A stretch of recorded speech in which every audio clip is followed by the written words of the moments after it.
కానీ గతంలో అయితే మీ దగ్గర మీ వెనుక బాగా బలం అయిన స్నేహితులు కానీ వర్గం కానీ ఉండేది. ప్రస్తుతం ఇమ్మీడియట్గా రామదాస్ చౌదరి గారికి ఎవరు బలము, ఎవరు మీ వర్గము అని అంటే ఎవరి పేర్లు చెప్తారు? పాలిటిక్స్లో నాకు అవసరం వచ్చినప్పుడు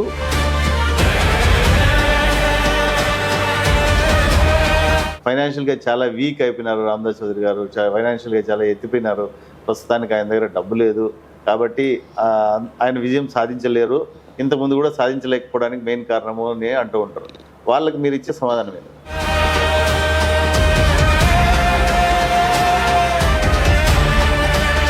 మీ స్నేహితుడు బోయపాటి అశోక్ కుమార్ అనే వ్యక్తిని అశోక్ కుమార్ యాదవ్ కాల్చి చంపడం వల్ల మీరు అప్పుడు చంద్రబాబు నాయుడు గారితో విభేదించి, కానీ అప్పుడు కొంచెం కంట్రోల్ చేసుకొని అటాక్ సర్వైవ్ అయి ఉంటే, అట్లే కనుక కంటిన్యూ అయింటే ఈరోజు మీ పరిస్థితి ఎలా ఉండేదంటే? కాకాలు బట్టి బ్రోకరిజం చేసి అడుగులకు మడుగులు ఎత్తి రాజకీయం చేసేది ఒకటైపోతే, పవన్ కళ్యాణ్ గారు ఎంత చిన్న పని చేసినా కూడా మొత్తం అందరూ మీద పడిపోయి ఆయన్ను విమర్శిస్తూ ఉంటారు, ట్రోల్ చేస్తూ ఉంటారు, సోషల్ మీడియాలో వ్యతిరేకిస్తూ ఉంటారు. దానికి మెయిన్ కారణం ఏముంటుంది అంటారు? అందరూ కాదండి, ఓన్లీ వైసీపీ వాళ్ళే. ఎందుకంటే భయం. పవన్ కళ్యాణ్ అనే ఆయన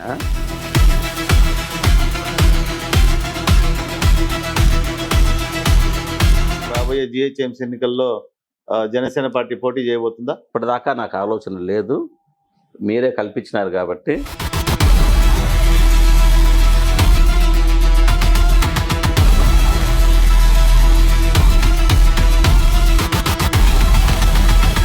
పవన్ కళ్యాణ్ గారి ముందర కూర్చొని మీకు ఒక 1 hour టైం ఇస్తే మీరు ఏం మాట్లాడతారు? ముఖ్యమైన విషయం. మదనపల్లి చరిత్రలో ఇంతకుముందు ఏ శాసనసభ్యుడు చేయనటువంటి విధంగా అభివృద్ధి చేశానని నా దగ్గర కొన్ని ప్రణాళికలు ఉన్నాయి. మదనపల్లి గురించి ఒక చరిత్ర రాస్తే ఆ చరిత్రలో రామదాస్ చౌదరి అనే వ్యక్తికి ఒక పేజీ ఉండాలనేదే నా తాపత్రయం.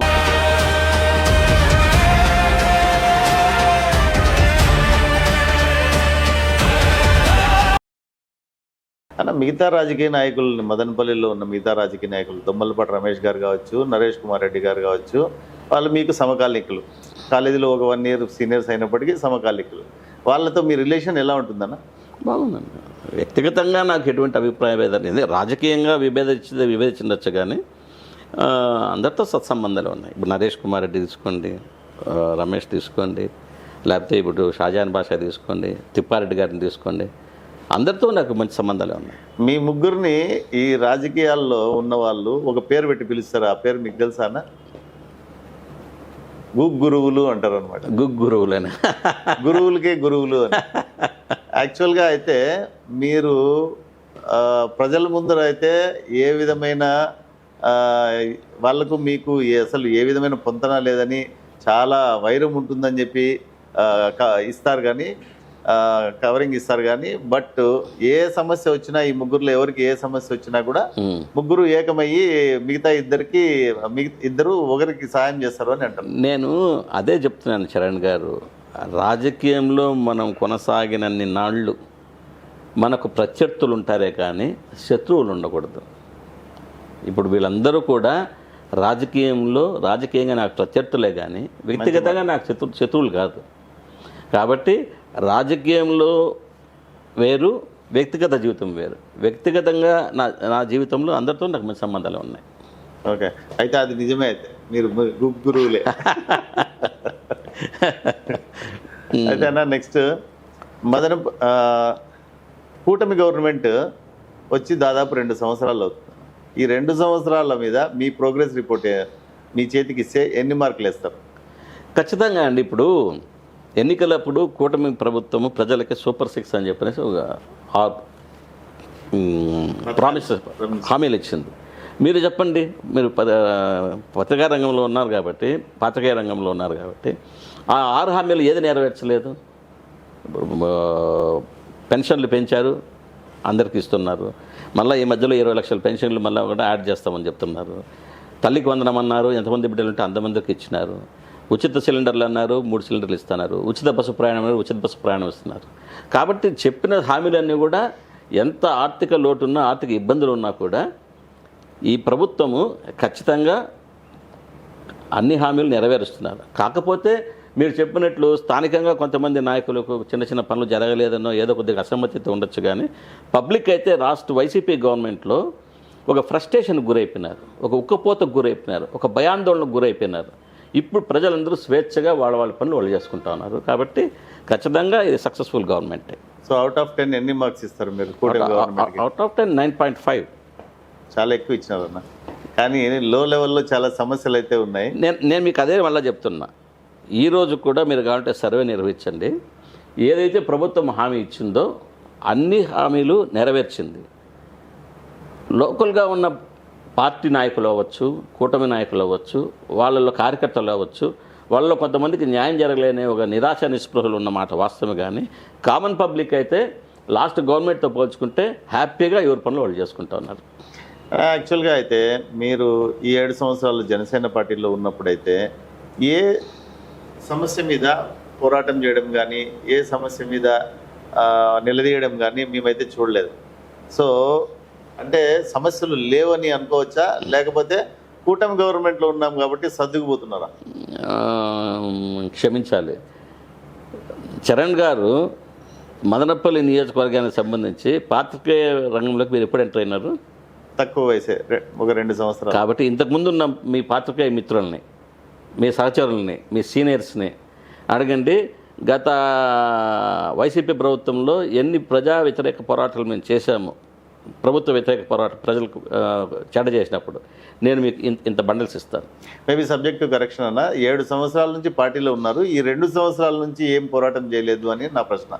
అధికారంలో ఉన్నప్పుడు పోరాటం చేయకూడదండి. అధికారంలో ఉన్నప్పుడు మన దగ్గరికి వస్తే సహాయం చేయాలి. ఇప్పుడు కూడా మీ టీవీ ఇంటర్వ్యూకి నేను వచ్చేటప్పుడు నిమ్మనపల్లి పోలీస్ స్టేషన్లో ఒక పని, మదనపల్లి తాలూకా పోలీస్ స్టేషన్లో ఒక పని, మళ్ళీ గవర్నమెంట్ హాస్పిటల్లో పని కాబట్టి ముగ్గురికి సహాయం చేసే వస్తున్నా. ఓకే. రెగ్యులర్గా మీ దగ్గరికి ఎటువంటి సమస్యలతో ప్రజలు వస్తూ ఉంటారు? అంటే జనరల్గా ఈ భూ సమస్యలని, లేకపోతే ఎవరి దగ్గర అప్పు చేసుకొని వాళ్ళు అధిక వడ్డీలు వసూలు చేస్తున్నారని, లేకపోతే కుటుంబ కలహాలని చెప్పనేసి వీటి మీద ఎక్కువ వస్తూ ఉంటారు. వాళ్ళకి మన చేతనైన సహాయం, వాళ్ళకి ఏదో కాఫీనో టీనో ఇచ్చి మన చేతనైన సహాయం చేసి పంపిస్తూ ఉంటాం. ఓకే. కానీ గతంలో అయితే మీ దగ్గర మీ వెనుక బాగా బలం అయిన స్నేహితులు కానీ వర్గం కానీ ఉండేది. ప్రస్తుతం ఇమ్మీడియట్గా రామదాస్ చౌదరి గారికి ఎవరు బలము, ఎవరు మీ వర్గము అని అంటే ఎవరి పేర్లు చెప్తారు? ఇప్పటికీ నాకు చాలామంది ఉన్నారంటే. మీ స్నేహితులు సునీల్ కుమార్ వాళ్ళ పేర్లు కాకుండా ఇప్పుడు మన ఎక్స్ సర్వీస్ మెన్ శ్రీనివాసన్ లాంటి తీసుకోండి, ఇంతకుముందు చెప్పిన పనిరామరాజు తీసుకోండి, విజయ్ కుమార్ తీసుకోండి, వీళ్ళంతా స్నేహితులు అయిపోయినారు. స్నేహితులు లేదు, నాతో కలిసి నడిచారు. అవసరం వచ్చినప్పుడు పాలిటిక్స్లో నాకు అవసరం వచ్చినప్పుడు ఖచ్చితంగా పార్టీలతో సంబంధం లేకుండా నా ఇంట నడిచేవాళ్ళు ఈ రోజుకి 10ల సంఖ్యలో ఉన్నారు. కాకపోతే ఇన్ని అపజయాల తర్వాత, ఇన్ని ఆటుపోట్ల తర్వాత నేను ఇంకా రాజకీయంగా నిలదొక్కున్నానంటే ఓ రకంగా భగవంతుని ఆశీర్వాదమే. చాణక్యుడు ఓ మాట చెప్తాడు, రాజ్యము లేని రాజు దగ్గర ప్రజలు, నీళ్లు లేని బావిలో కప్పలు, కొమ్మరెమ్మ లేని చెట్టు మీద పక్షులు, రొక్కము లేని వీటి దగ్గరికి వేశ్యలు, మనుజాలరు ఉంటాడు. అంటే రాజ్యంలో విజయం వరించింది అనుకోండి, అందరూ నీ వాళ్ళే. అందుకనే విజయం అందరి బంధువు, అపజయం అనాథ అంటారు. ఇన్ని అపజయాలు మూట కట్టుకొని కూడా నేను ఇంకా నిలబడుకున్నానంటే భగవంతుని ఆశీర్వాదం. అది ఖచ్చితంగా మేము ఒప్పుకుంటామన్నా. ఎన్ని రోజులు ఇంత లాంగ్ జర్నీ చేయాలంటే అందరి వల్ల అయ్యే పని కాదు. సో ఈ ఫైనాన్షియల్గా మీరు టు బి ఫ్రాంక్ మన మదనపల్లి భాషలో చెప్పాలంటే ఫైనాన్షియల్గా చాలా వీక్ అయిపోయినారు రామదాస్ చౌదరి గారు. ఫైనాన్షియల్గా చాలా ఎత్తిపోయినారు. ప్రస్తుతానికి ఆయన దగ్గర డబ్బు లేదు కాబట్టి ఆయన విజయం సాధించలేరు. ఇంతకుముందు కూడా సాధించలేకపోవడానికి మెయిన్ కారణము అని అంటూ ఉంటారు. వాళ్ళకి మీరు ఇచ్చే సమాధానం ఏంటి? అలా కాదండి. ఇప్పుడు వ్యాపారంలో సక్సెస్ అయినంత మాత్రాన రాజకీయంలో సక్సెస్ కావాలనంటే ఈ దేశంలో వ్యాపారవేత్తలే రాజకీయ నాయకులు అయిపోయేవాళ్ళు. ఎవరు అంబానీ తీసుకో, అంబానీ తీసుకోండి, అదానీని తీసుకోండి, ఇంకా ఇప్పుడు కోట్లు సంపాదించిన వ్యాపారస్తులు ఉన్నారు. అంటే రాజకీయంలో మనుగడ సాగించాలంటే మీరు చెప్పినట్లు ఆర్థిక వనరులు కంపల్సరీ ఉండాల్సిందే. కానీ ఒక్క ఆర్థిక వనరులతోనే రాజకీయాన్ని సాధిస్తామంటే నేను దాంట్లో ఏకీభవించను. ఖచ్చితంగా గత ప్రభుత్వంలో నేను వ్యాపారాలన్నీ మంచి స్పీడ్లో ఉన్న కాలంలో నా క్వారీలు కొంచెం సీజ్ చేసి నేను కొంచెం ఆర్థికంగా ఇబ్బంది పడ్డ వాస్తవమే, కానీ పూర్తిగా అయితే మీరు చెప్పినట్లు అంత బ్యాడ్ సిచ్యువేషన్ అయితే ఏమీ లేను. త్వరలోనే అన్నీ కూడా న్యాయస్థానంలో మాకు న్యాయం జరుగుతుందని న్యాయ పోరాటం చేస్తాను నేను. ఓకే, మీకు ఆర్థికంగా వీక్గా ఉన్నప్పుడు మీకు వెన్నంటి ఉన్న వాళ్ళు ఎవరు అనంటే ఎవరి పేరు చెప్తారు? కుటుంబం, ఫ్యామిలీ. బయట వ్యక్తుల పేర్లు చెప్పమండి.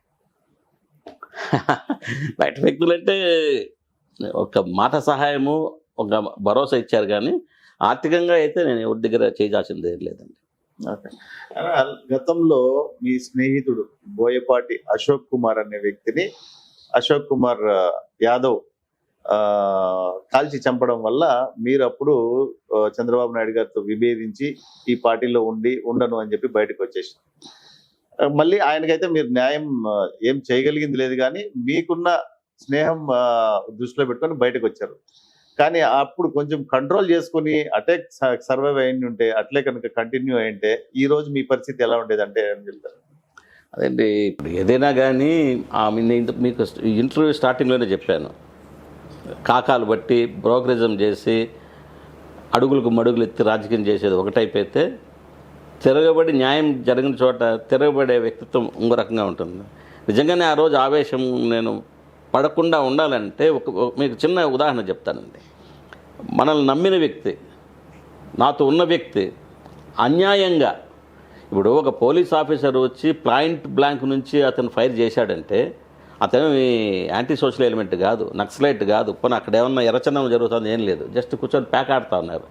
దానికి అతను చేసినప్పుడు అతని మీద అప్పటి తెలుగుదేశం ప్రభుత్వం ఏం చర్యలు తీసుకోకపోగా అతన్ని రక్షించినారు. ఇంత చనిపోయిన వ్యక్తి అశోక్ అనే వ్యక్తి చంద్రబాబు నాయుడు గారికి వీరాభిమాని. అప్పుడు ఎవరన్నా ఎమ్మెల్యే? యాక్చువల్లీ అప్పుడు మన సాగరెడ్డి గారు ఎమ్మెల్యే కదా. ఓకే, అప్పుడు మన జిల్లా పార్టీ తెలుగుదేశం పార్టీ అధ్యక్షుడిగా చిత్తల రామచంద్రారెడ్డి గారు కూడా ఉన్నారు, ఇప్పుడు వైసీపీ నాయకులు. వాళ్ళందరినీ పట్టుకొని కూడా మేము చంద్రబాబు నాయుడు గారి దగ్గరికి పోయి ఈ విషయం చెప్పడం జరిగింది. కానీ ఆ అశోక్ కుమార్కి ఎప్పుడైతే న్యాయం జరగలేదో, ఇంకా మనము మన ఎన్నకంటి ఉండే కార్యకర్తకు మనం న్యాయం చేయలేనప్పుడు ఈ పార్టీలో ఎందుకు ఉండాలని చెప్పి విభేదించి అప్పుడు హరికృష్ణ గారి పార్టీలో జాయిన్ అవ్వడం జరిగింది. ఓకే, ఇప్పుడు ఆ రోజు ఆ నిర్ణయం తీసుకుని మీరు నష్టపోయారో లాభపడ్డారో తర్వాత విషయం, కానీ ఆ నిర్ణయం తీసుకునేందుకు ఇప్పుడు కూడా నేను కరెక్ట్ నిర్ణయమే తీసుకున్నాను అని చెప్పి చెప్పగలుగుతారా? నేను అదేనండి, ఇప్పుడు జీవితంలో ఏ నిర్ణయము తుది నిర్ణయం కాదు, ఏ నిర్ణయము మంచి నిర్ణయం కాదు, ఏ నిర్ణయము చెడ్డ నిర్ణయం కాదు. ఆ నిర్ణయం తీసుకొని నువ్వు సక్సెస్ అయినావు అనుకోండి, అబ్బా రామదాస్ అని తెలియనాడు, అబ్బా ఆ రోజు మంచి నిర్ణయం తీసుకున్నాడు. అదే ఫెయిల్ అయ్యాడు అనుకోండి. కాబట్టి మనం తీసుకునే నిర్ణయం ఏముండదు, దాని ఫలితం మీద ఆధారపడి ఉంటుంది. ఇప్పుడు మదనపల్లి జిల్లాగా ప్రకటించి దాదాపు 6 నెలలు అవుతుంది. ఈ 6 నెలల కాలంలో ఒక డీటెయిల్ ప్రాజెక్ట్ రిపోర్ట్ అంటూ ఇప్పటి వరకు ఎవరికి అనౌన్స్ చేసింది లేదు. జిల్లాకి కావాల్సిన మెయిన్ సదుపాయాలు ఇప్పటి వరకు సమకూర్చింది లేదు. జిల్లా కేంద్రంలో వైడ్ చేయాల్సిన రోడ్లు ఇప్పటి వరకు జరగలేదు. సిటిఎం రోడ్లో చెట్లు కొట్టేసి దాదాపు సంవత్సరం అవుతా ఉన్నా ఇప్పటి వరకు రోడ్లు వేసింది లేదు.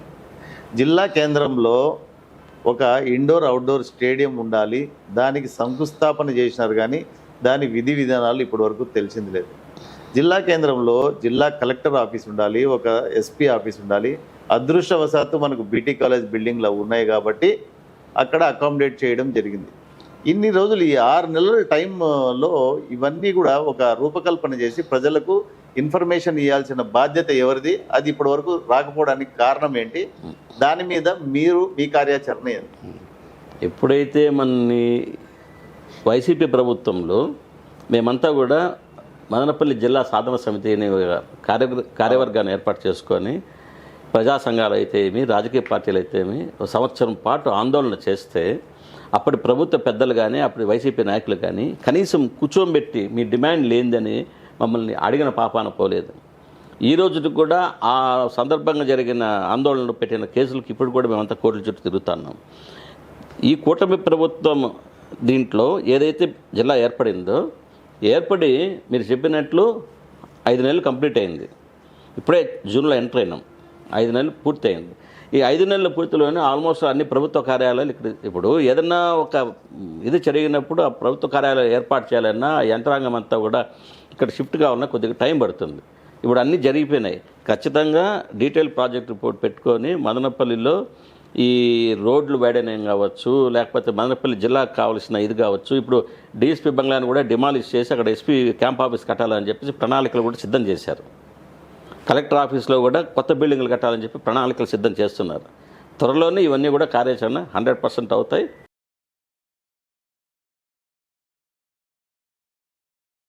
జనసేనలో సాధక్, ఉద్యమి, ప్రదాత ఇలాంటి పేర్లు వాడారు. ఇవి మేము ఎక్కువగా ఇంతకుముందు ఇప్పుడు ఆర్ఎస్ఎస్లో వినేవాళ్ళం. సో దానికి దీనికి ఏమైనా భావ స్వరూపతనా లేకపోతే దాన్ని చూసి పెట్టడం జరిగిందా? దాన్ని చూసి కాదండి. జనరల్గా మీరు పవన్ కళ్యాణ్ గారిని దగ్గర నుంచి అబ్జర్వ్ చేస్తే ఆయన మామూలుగా డిఫరెంట్గా ఆలోచిస్తారు, వినూత్నంగా ఆలోచిస్తారు, కొత్తగా ఆలోచిస్తారు.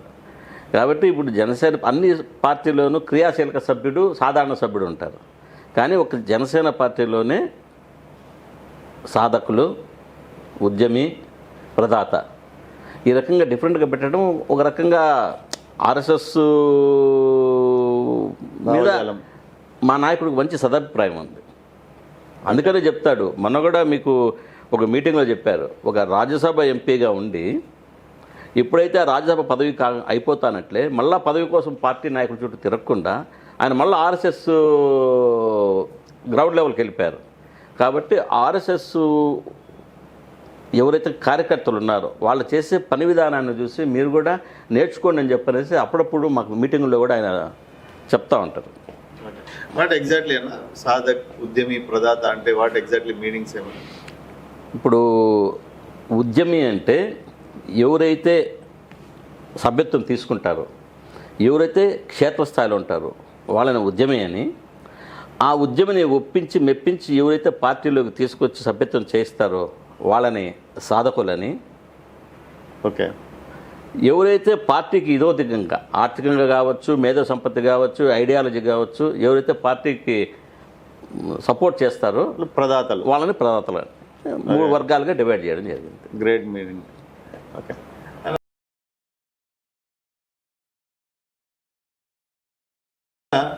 ఇప్పుడు మన మదనపల్లి సమస్యల్లో వన్ ఆఫ్ ద సమస్య మార్కెట్ యార్డ్. మార్కెట్ యార్డ్ ఊరికి మధ్యలో ఉంది. దాన్ని మార్చాలని చెప్పి ఎన్నో సంవత్సరాలుగా ప్రయత్నం చేస్తున్నా అది జరగలేదు. First point. రెండవది, ఇప్పటి వరకు ఎవరికీ అర్థం కాని విషయం, చాలామంది బయట నుంచి నాయకులు ఎవరైనా వస్తే ఆశ్చర్యపోయే విషయం ఏమిటంటే, ఏషియాలోనే ఇంత పెద్ద మార్కెట్ ఇక్కడ ఉంటే ఇక్కడ ఒక పల్ప్ ఫ్యాక్టరీ కానీ ఒక cold storage exclusively for tomato market వాళ్ళ కోసము నిర్మించకపోవడానికి కారణం ఏమి అని అంటే ఏం చెప్తారు? ఖచ్చితంగా మీతో నేను ఏకీభవిస్తానండి. కాకపోతే మీరు చెప్పిన పాయింట్లో మార్కెట్ యార్డ్ ఎప్పుడైతే స్టార్ట్ చేసినప్పుడు అది ఊరు బయట ఉన్నిందో ఇప్పుడు అది పెద్ద ట్రాఫిక్ ఏరియా అయిపోయింది, ఊరు మధ్యలో అయిపోయింది. అందులో మదనపల్లికి ఇప్పుడు ఒక తలమానికం నీరుగట్టుపల్లి వారి ఏరియా. ఎందుకంటే అక్కడ చీరలు, ప్రపంచ ప్రఖ్యాతి చెందిన చీరలు, ఎంతోమంది చేనేత కార్మికులు ఉన్నారు కాబట్టి అక్కడ ట్రాఫిక్ సమస్య ఉంది. కాబట్టి మార్కెట్ యార్డ్ని ఆల్రెడీ తరలించాలని చెప్పనేసి జిల్లా కలెక్టర్ గారు, జాయింట్ కలెక్టర్ గారు, ఎమ్మెల్యే గారు, మార్కెట్ యార్డ్ చైర్మన్ శివరామ్ గారు వీళ్ళంతా కూడా 2-3 స్థలాలను పరిశీలించడం జరిగింది. పరిశీలించి ఆ రిపోర్ట్ నివేదికలు కూడా ప్రభుత్వానికి పంపించారు యంత్రాంగం. అక్కడ నుంచి పర్మిషన్ వస్తానంటే ఖచ్చితంగా మార్కెట్ యార్డ్, కొత్త మార్కెట్ యార్డ్ని హైవే దగ్గర కానీ లేకపోతే శానిటోరియం దగ్గర కానీ 3-4 ప్లేసులు ప్రపోజల్ పంపించారు. ఖచ్చితంగా అది జరిగి తీరుతుంది.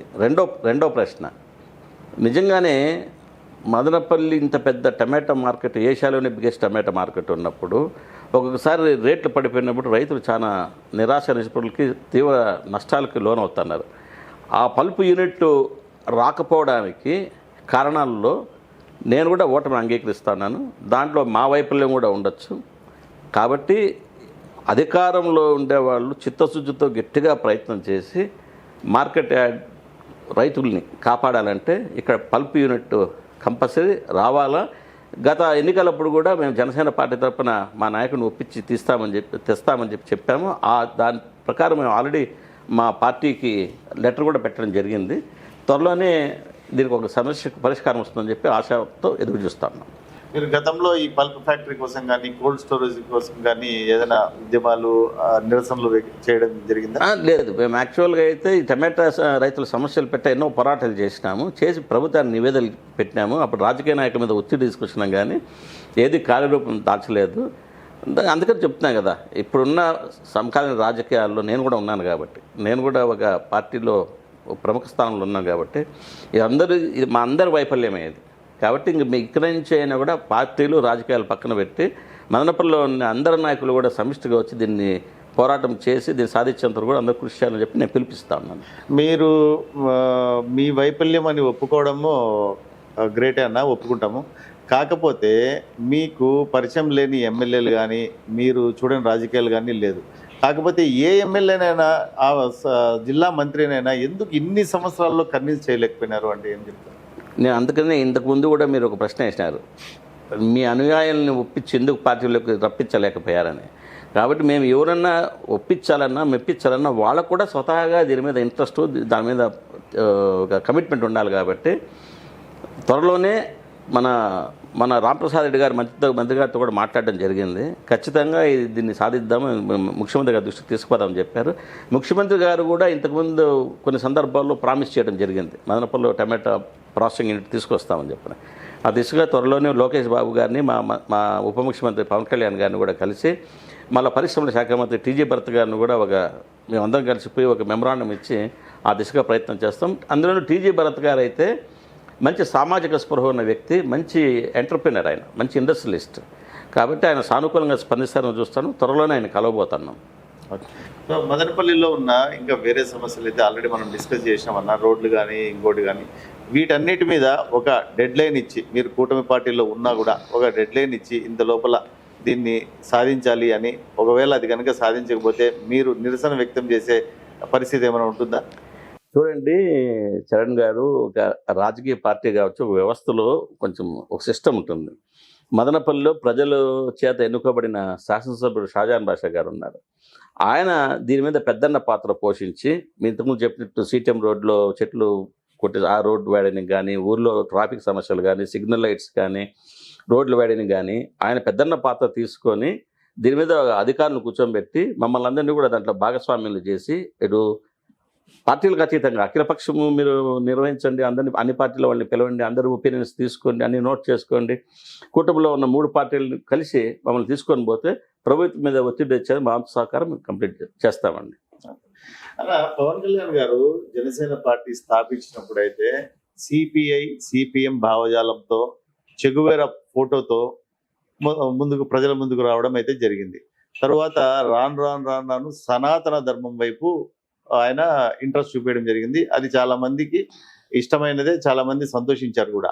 కానీ ఆ విమర్శ అయితే ఏదైతే ఉందో, చెగువేరా ఫోటోతో వచ్చి ఇప్పుడు సనాతన ధర్మం గురించి మాట్లాడుతున్నారు అనే వాళ్ళకు, ఆ విమర్శించే వాళ్ళకు మీరు ఇచ్చే సమాధానం ఏంటి? ఇప్పుడండి ప్రతి రాజకీయ పార్టీకి కొన్ని వ్యూహాలు ఉంటాయి. స్థితిని బట్టి, పరిస్థితిని బట్టి, అప్పుడున్న రాజకీయ వాతావరణాన్ని బట్టి నాయకుడు అనేవాళ్ళు వ్యూహాలు మారుస్తూ ఉంటారు. వ్యూహం మార్చినప్పుడు ఖచ్చితంగా ఒక రాజకీయ పార్టీ పెట్టింది దేనికండి?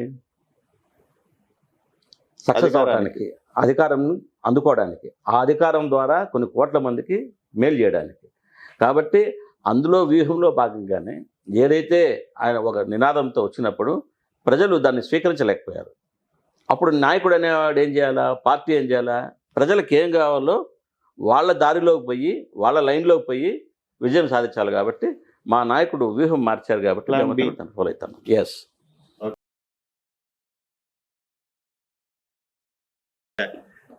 అలా సనాతన ధర్మం ఆయన ఆ నినాదం ఎత్తుకున్నప్పుడు తిరుమల శ్రీవారి మెట్లు అడగడం కానీ, తమిళనాడు ముఖ్యమంత్రి కొడుకు సనాతన ధర్మాన్ని ఎరాడికేట్ చేయాలి అని చెప్పినప్పుడు ఆయన విమర్శించడం కానీ, అది ప్రజల్లోకి, జనసేనలోకి బలంగా పోయిందని అంటారా? ఖచ్చితంగా పోయిందండి. ఇప్పుడు కొంతమంది సోకాల్డ్ సూడో సెక్యులరిస్టులు వాళ్ళు ఎంతసేపు హిందూ ధర్మం మీద, హిందూ మతం మీద, హిందూ దేవుళ్ళ మీద, హిందూ సంస్కృతి మీద, హిందూ సాంప్రదాయాల మీద పడి ఏడుస్తూ విమర్శిస్తూ పొద్దున్న లేస్తే మళ్ళీ చర్చికి వెళ్తారు. దీన్నే మేము వద్దంటా ఉన్నాం. నువ్వు ఇది మనది వసుదైక కుటుంబం భారతదేశం. భిన్నత్వంలో ఏకత్వం. ఈ భిన్నత్వంలో ఏకత్వం ఉన్నప్పుడు ఏదైతే మెజారిటీ హిందువులు ఈ దేశంలో ఉన్నారో వాళ్ళ సాంప్రదాయాన్ని గౌరవించమని చెప్తున్నాం. నువ్వు సనాతన ధర్మాన్ని కించపరిచే అధికారం నీకు ఎవరిచ్చినారు? నువ్వు అట్లా క్రిస్టియానిటీలో ఉన్న నువ్వు విమర్శించగలవా? లేకపోతే ఇస్లాంను విమర్శించగలవా? ఎవరెవరి ధర్మం వాళ్ళది, ఎవరెవరి నమ్మకం వాళ్ళది. కాబట్టి దయచేసి ఇప్పుడు ఇటువంటి మాట్లాడే వాళ్ళందరినీ కూడా మేము చెప్పేది ఏంటంటే, ప్రతి ధర్మానికి కొన్ని నిర్దిష్టమైన పద్ధతులు ఉంటాయి, వాటిని గౌరవించడమే జీవన విధానం. వ్యక్తిగతంగా మీరు ఎంత సనాతన హిందూ అన్నా, జనసేన పార్టీలో చేరిన తర్వాత పవన్ కళ్యాణ్ గారు సనాతన ధర్మం వాదాన్ని తీసుకున్న తర్వాత అప్పుడు హిందూ మతాన్ని అవేర్నెస్ ఎక్కువ ముందు తీసుకుపోవాలని అనిపించిందా, లేకపోతే అంతకు ముందు నుంచే మీరు ఈ విధంగా మాట్లాడే భావం ఉండగలిగారు? లేదండి, మీకు తెలుసో తెలీదో, నేను 11 సంవత్సరాల వయసు అప్పుడు 6వ క్లాస్ చదువుతాను. మదనపల్లిలో ఇప్పుడైతే వీధికి సందుకి వినాయకుని విగ్రహాలు పెట్టి ఉత్సవాలు చేస్తున్నారు. మదనపల్లిలో ఫస్ట్ వినాయకుని విగ్రహం పెట్టి వినాయక చవితి రోడ్ల మీద కూడా చేయొచ్చు అని చెప్పనేసి ఫస్ట్ చేసింది మా కమ్మ వీధిలో మేమంతా కలిసే చేసాం. కాబట్టి అప్పటి నుంచి కూడా మాకు సమాజం పట్ల కమిట్మెంట్తోనే ఉండేవాళ్ళం. మేము ఈరోజు ఏదో సనాతన ధర్మం అని చెప్పనేసి పాటించడం కాదు. చిన్నప్పటి నుంచి ప్రతిరోజు దీపారాధన చేస్తాను. ప్రతిరోజు దీపారాధన చేయిందే నేను టిఫిన్ కూడా నేను స్నానం అయిపోయిన తర్వాత దీపారాధన చేసిన తర్వాత నేను టిఫిన్ తిని ఆ కార్యక్రమం స్టార్ట్ అవుతుంది. కాబట్టి ముందు నుంచి కూడా నా మతం అంటే నాకు గౌరవం, పూజనీయం. ఎందుకు ఓన్లీ హిందూ మతం మీద, హిందూ మతం ఆచరించే వాళ్ళ మీద మాత్రమే ఈ విధమైన అటాక్లు? ఎందుకు దీనికి మాత్రమే ఎక్స్పోజరు? ఎందుకు ఇది హిందువుల చేతగానితనమా, లేకపోతే విమర్శలను తిప్పికొట్టే ధైర్యం కానీ విమర్శలను తిప్పికొట్టే మనుషులు లేకపోవడం అంటారు? విమర్శలను కానీ జనరల్గానండి హిందుత్వంలోనే ఉదార స్వభావం ఎక్కువ. అదే నువ్వు ఇస్లాం కానీ క్రిస్టియానిటీని కానీ ఎవరైతే సోకాళ్ళు సూడో సెక్యులరిస్టులు మాట్లాడుతున్నారో, ఓపెన్ డిబేట్లు పెట్టి వాళ్ళు కానీ విమర్శించమని చెప్పండి, స్టూడియోలోంచి బయటకు వచ్చే లోపల 10 మంది వచ్చి తంతారు వాళ్ళని. కానీ హిందుత్వంలో ఏంటంటే ఉదార స్వభావం ఎక్కువైపోయి వాళ్ళ మతం మీద కూడా అటాక్ చేస్తూ అంటే మాకెందుకులే అని చెప్పి పక్కదారులోంచి పోయే వాళ్ళు ఎక్కువైపోయారు. కాబట్టి ఈ దుస్థితి దాపురించింది. ఓకే, సో అట్లా పక్కదారిలో వెళ్ళిపోయే వాళ్ళకి మీరు ఇచ్చే సందేశం ఏంటంటే? ఖచ్చితంగానండి, ఇప్పుడు మన మతాన్ని మనము అనుసరిస్తూ మన ధర్మాన్ని మనం కాపాడుకుంటూ ఎదుటి మతాలని గౌరవిస్తూ ఎదుటి ధర్మాలని మనము ప్రేమగా చూసినప్పుడే మనం ముందుకు వెళ్తాం. ఎప్పుడైతే నీ మతాన్ని ద్వేషించేటప్పుడు, నీ మతాన్ని రెచ్చగొట్టి నీ మతాన్ని కించపరిచేటప్పుడు నువ్వు పక్కకు పోయావంటే, నువ్వు పక్కదారిలో పోతున్నావంటే నా దృష్టిలో అసలు మనిషే కాదు. అందుకనే మొన్న ఈ గోవద జరిగేటప్పుడు కూడా ఎంత అరాచకం అండి. మొన్న బక్రీదులో మదనపల్లి నియోజకవర్గంలో జనావాసాలు, గోవద నిషేధ చట్టం 1970 చట్టం అమల్లో ఉన్నా కూడా జనావాసాల మధ్య, ప్రజల మధ్య, ఇప్పుడు శాస్త్రీయ వీధి అంటే అక్కడ ఎక్కువ ఉండేదంతా కూడా వైశ్యాసు, బ్రాహ్మిన్స్. ఆ ఇండ్ల మధ్యలో తీసుకొచ్చే పశువులను కోస్తున్నారంటే ఈ ఉదార స్వభావాలు వీళ్ళ వల్లనే. కాబట్టి ఎక్కడికక్కడ మన ధర్మాన్ని కాపాడేదానికి ప్రతి ఒక్కరు యువత ముఖ్యంగా ముందుకు రావాలని చెప్పి నేను పిలిపిస్తాను. అనాక పార్టీలు వేరైనా నాయకులందరూ ఎక్కువ శాతం హిందువులే ఉన్నారు. మరి మొన్న మీరు ఎంత హల్చల్ చేశారో, ఎంత తాపత్రయపడ్డారో మేమైతే చూసాం వీడియోల ద్వారా. ఎక్కడ జరిగితే అక్కడికి వెళ్ళి మీరు ప్రశ్నించడం అయితే జరిగింది. మీరు ఏ కార్యక్రమం చేపట్టినా మీతో పాటు ఉంటాము అని చెప్పి అనే నాయకులు కానీ, మీ స్నేహితులు కానీ, దొమ్మలపాటి రమేష్ గారు కావచ్చు, నరేష్ కుమార్ రెడ్డి గారు కావచ్చు, తిప్పారెడ్డి గారు కావచ్చు, వీళ్ళందరూ కూడా ఆ రోజు ఈ సంఘటన మనందరిదే అని చెప్పి అనుకుంటూ ఎందుకు ఆ రోజు మీతో తోడుకు రాలేదని అంటారు? ఈ ప్రశ్న మీరు వాళ్ళని అడిగితే బాగుంటుంది. మీ అభిప్రాయం ఎందుకు రాలేదు? వాళ్ళకి సమాచారం ఉందో లేదో నాకు తెలియదు. నాకు ఖచ్చితంగా ఊరంతా తెలిసిన విషయమే, కానీ రావాలండి, వాళ్ళు కూడా కదలాల. ఇప్పుడు ఎందుకంటే నరేష్ కుమార్ రెడ్డి గారు కానీ, దమ్మలపాటి రమేష్ కానీ, తిప్పారెడ్డి గారు కానీ, లేకపోతే వీళ్ళందరూ కూడా ఒక ఇన్ఫ్లుయెన్స్డ్ పీపుల్ సొసైటీలో. ఇట్లా అన్యాయం జరిగినప్పుడు హిందువులకే కాదు, ఏదైనా క్రిస్టియానిటీలు వాళ్ళకి ఏదైనా అన్యాయం జరిగింది అనుకోండి, ముస్లిమ్స్లో ఎవరికైనా అన్యాయం జరిగింది అనుకోండి, బాధ్యత గల నాయకులుగా మనం అందరం కూడా స్పందించి ముందుకు రావాల్సిన అవసరం వాళ్ళకు కూడా ఉంది. మరి వాళ్ళకి సమాచారం ఉందో లేదో నాకైతే తెలియదు. మీరు ఈసారి ఇంటర్వ్యూ చేసినప్పుడు వాళ్ళు నా ప్రశ్న అడిగారు. ఒకవేళ సమాచారం ఉండి కూడా వాళ్ళు రాలేదు అని అంటే దానికి ఏమంటారు? సారీ, దురదృష్టం. ఓకే.